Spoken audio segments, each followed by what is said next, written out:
Introdução. Para a mentalidade rudimentar dos religiosos terrenais, existe um número tal de espíritos que governam a humanidade sob a égide do Cristo planetário. Mas esse número é composto pelos santos de sua grei sectária. É incapaz de calcular que bilhões e bilhões de seres existem, muito superiores no próprio quadro demográfico do planeta, isto é, de criaturas que pertencem ao quadro de obrigações desta partícula cósmica.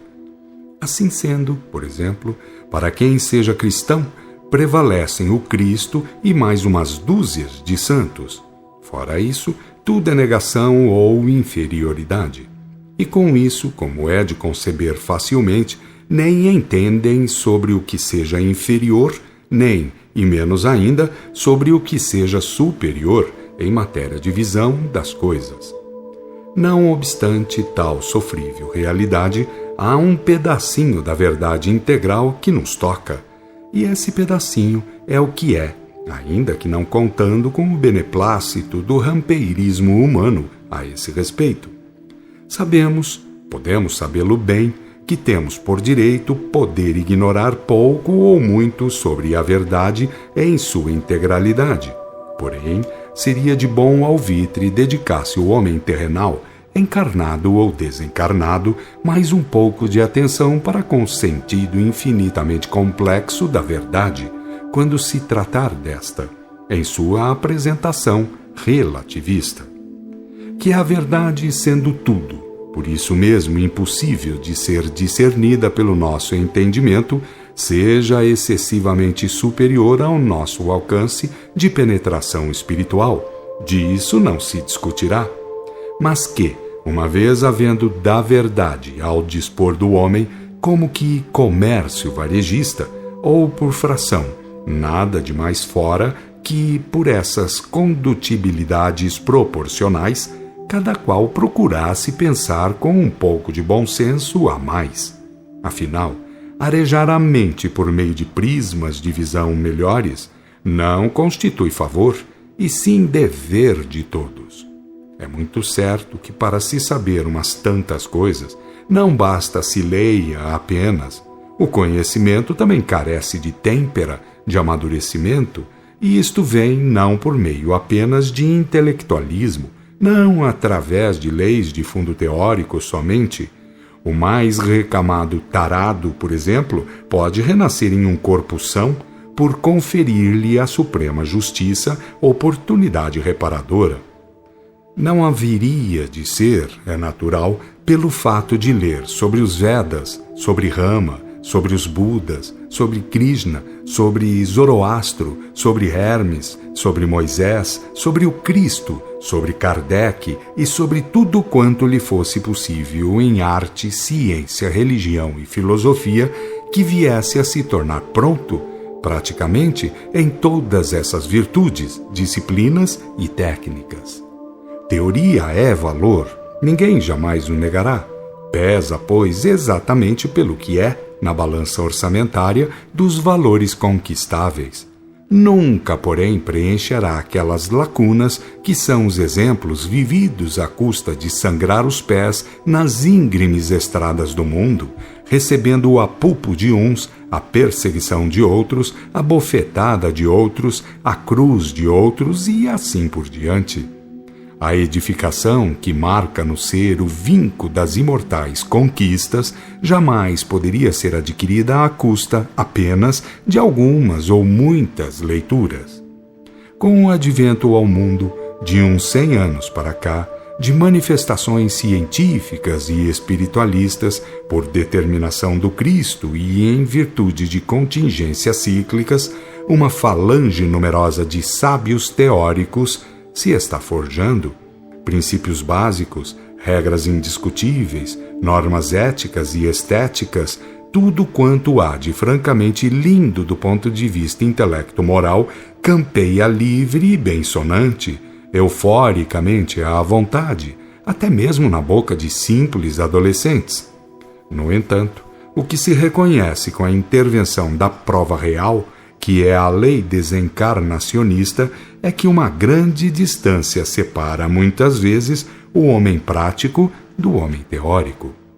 Aquele, portanto, que mostrará ao próximo os céus lindos, os excelentes ou miríficos tronos onde repontem coroados vultos, nada de si mais dá para merecer um pouco de paz, senão a deficiência que lhe acarretará caminhar por vielas escuras em sombrios países do plano astral da vida. Eis no que dá, ou no que fará dar, possivelmente, a teoria adquirida e não posta a render juros práticos.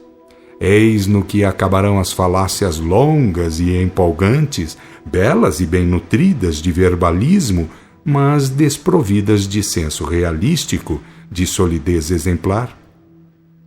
Bem houvera, pois, o Cristo afirmado que muito será exigido a quem muito tenha sido dado. Teoria, amigos, representa compromisso solene perante as leis causais.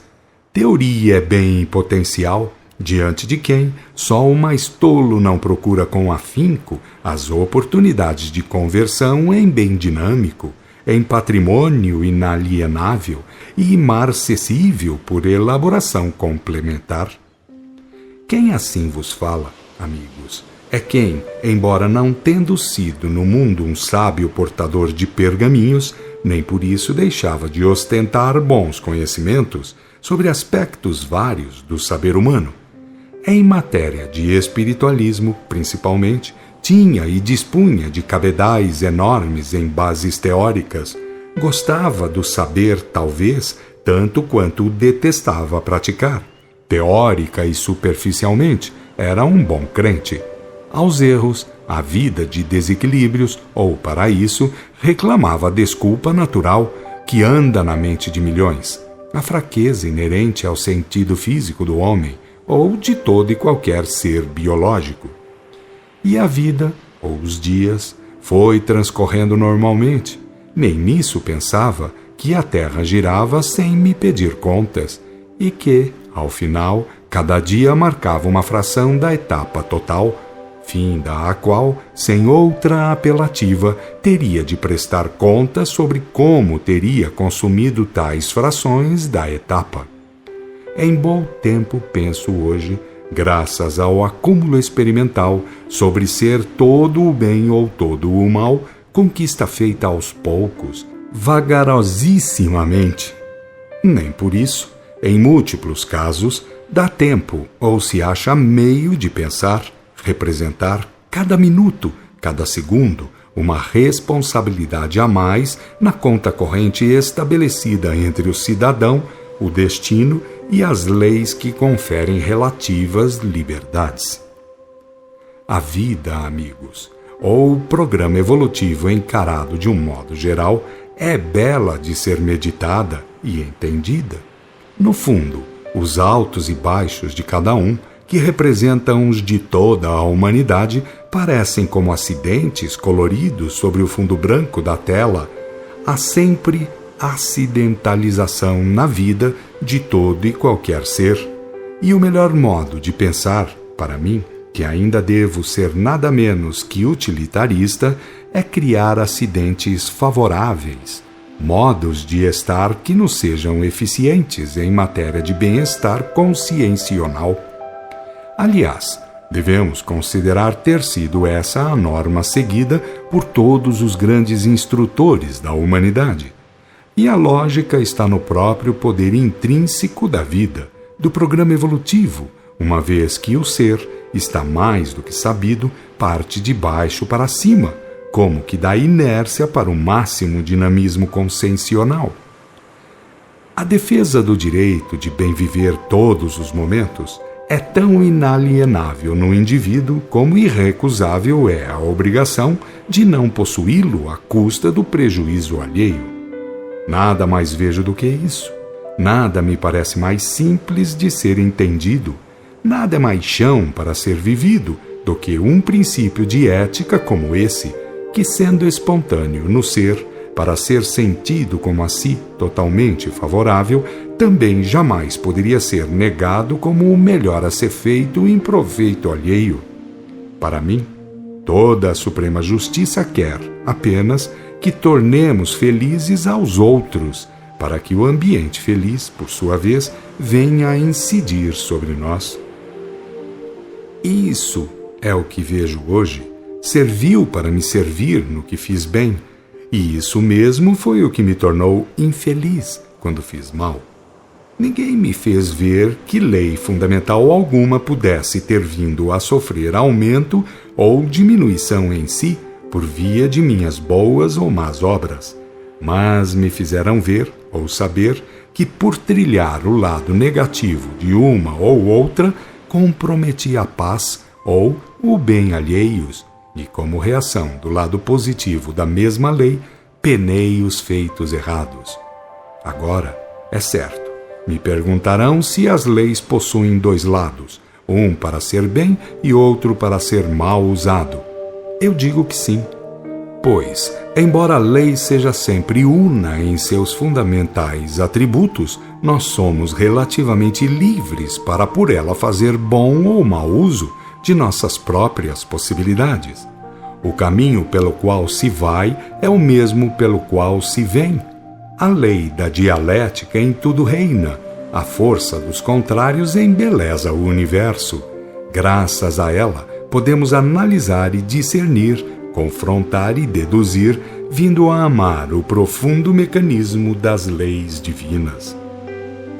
Graças ao poder da dialética ou da força dos contrários, podemos pensar muito e muito avançar, procurando discernir até onde possa ir o livre-arbítrio e quando deixe de ser atuante o supremo determinismo. Sabendo que tudo é parte do supremo determinismo, ficamos, então, mais credenciados para respeitar religiosamente ao poderoso direito de relativo livre-arbítrio. Para mim, depois de ter errado muito e de tudo ter tido de reparar, ganhei experiência suficiente para saber que, ao estar usando o livre-arbítrio, estava de antemão pondo em movimento o supremo determinismo. E, embora ainda seja frágil o meu poder de autodomínio, trago sempre em mente que, se me fosse dado voltar ao mundo das formas com esse mesmo quantum discernitivo, tudo faria para poder executar o mandato da vida com rara e brilhante elegância intelecto-moral. Tudo na vida faz crer, faz sentir que não há maior influência de um polo da lei sobre o outro, mas sim que, por soberano poder, cada um deles completa ao outro, no sentido de forçar tudo à evolução, pelo prisma obrigatório da movimentação. Procurar o sentido moral da vida é obrigação nossa, embora ser existente e vibrante seja por inderrogável lei superior.